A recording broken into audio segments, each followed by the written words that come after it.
I'm keen to ask you a question with regards to China and of course its influence. This is something that some of our readers are concerned about, and this with the recent Dixon Yeo case spying on the US for China. So how real do you think the threat of influence operations from China is, especially in Singapore? Well, I'm going to give away a big secret. Every country, every serious country in the world carries out influence operations and looks for spies. We'll talk about the upcoming inauguration of President Joe Biden. We will also speak about U.S.-China foreign relations. Do you think the Chinese government was surprised? And do you think the Chinese would prefer to deal with Trump or Biden? The Chinese always take a long view. And the Chinese realize that they cannot control the outcome of the US elections. And they just have to live with whoever gets elected. But the paradox about Joe Biden being elected for China is that, on the one hand, everything will change. Because, for a start, Joe Biden and his cabinet will be very polite. They'll be very civil. They won't insult China. They'll make policy slowly and carefully. No more tweets or tantrums, as Donald Trump did, right? It'll be very, very different. The style will be the exact opposite of Donald Trump. But on the other hand, nothing will change because Joe Biden's hands are tied.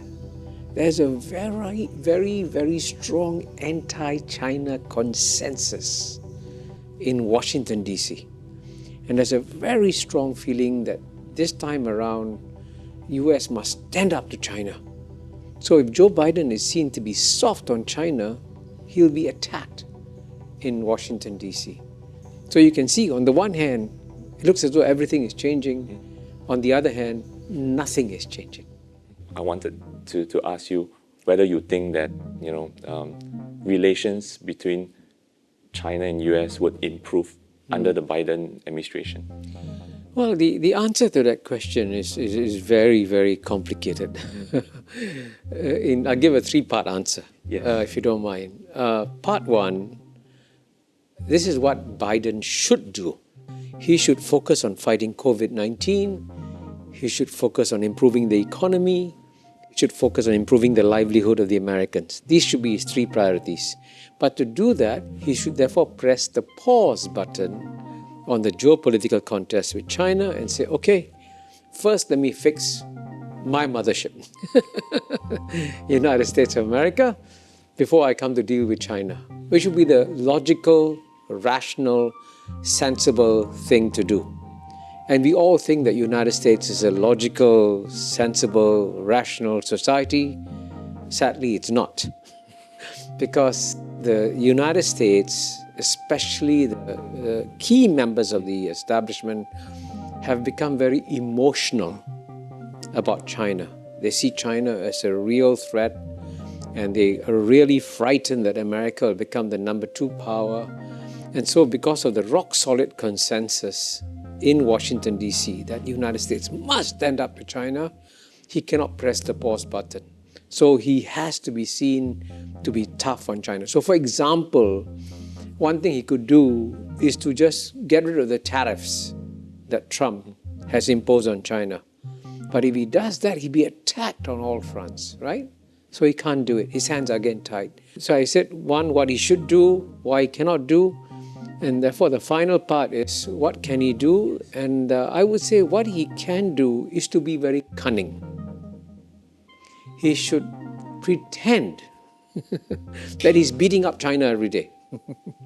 So in his rhetoric, he should be very strongly anti-China. But behind the scenes, he should quietly work to see where he can cooperate with China on issues where they have a common interest, like climate change, like COVID-19, and also in growing the economy. So there are many areas of common interest, which actually I document in my book as China One, where he should work under the radar screen. So above the radar screen, he should appear to be very tough and fierce on China. Below the radar screen, he should cooperate with China. But that requires a certain degree of political dexterity on his part. But clearly, outside United States of America, China is his number one challenge. And what do you think would be their impact in our region here? That's a very good question. I think we cannot tell now because a lot depends on the capacity of the incoming Biden administration to listen to what Southeast Asia wants. And it's very clear if the Biden administration sent anybody to Southeast Asia and talk privately to all the countries, Indonesia, Malaysia, Thailand, Singapore and all that, they'll get a very clear message. And the message is two-part.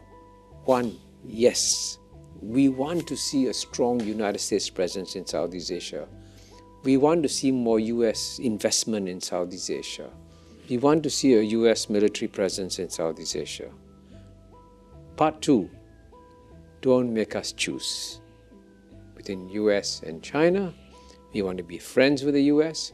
We want to be friends with China. In fact, that's also what DPM Heng Swee Keat said recently. That's also what PM Lee said in his article in the magazine Foreign Affairs. So that will take some adjustment. And so it's very important for the people in the Biden administration who used to work in the Obama administration.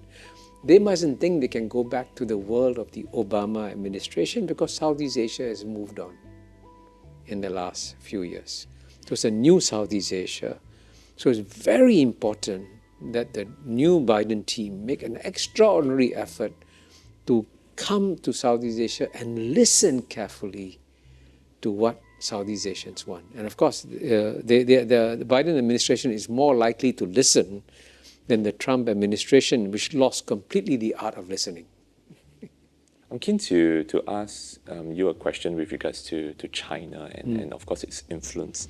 This is something that some of our readers are concerned about, and this with the recent Dixon Yeo case spying on the US for China. So how real do you think the threat of influence operations from China is, especially in Singapore? Well, I'm going to give away a big secret. Every country, every serious country in the world carries out influence operations and looks for spies. So this is normal behavior on the part of countries. And one of the strengths of Singapore, going back to our founding fathers, Lee Kuan Yew, Goh Keng Swee, Rajaratnam, is that they were all very suspicious of all the great powers. So Singapore has become a very vigilant place, and we've been always looking out for such operations. And as you know, we have expelled American diplomats. We have also taken actions against other countries, sometimes quietly. So I think we have to accept that as a reality. So it's very important that ordinary Singaporeans understand very well to be very careful and ensure that they're not used in any way by any foreign power. How do you think young Singaporeans can continue to stay vigilant? Do you have any advice for them? The simple advice I have is that do not become pro-China or pro-America or pro-India or pro-Malaysia. Just remain pro-Singapore. And we must always defend Singapore's national interests. I mean, that's our responsibility as a citizen of Singapore. So we should be very careful and not be caught on one side or another when other countries have problems.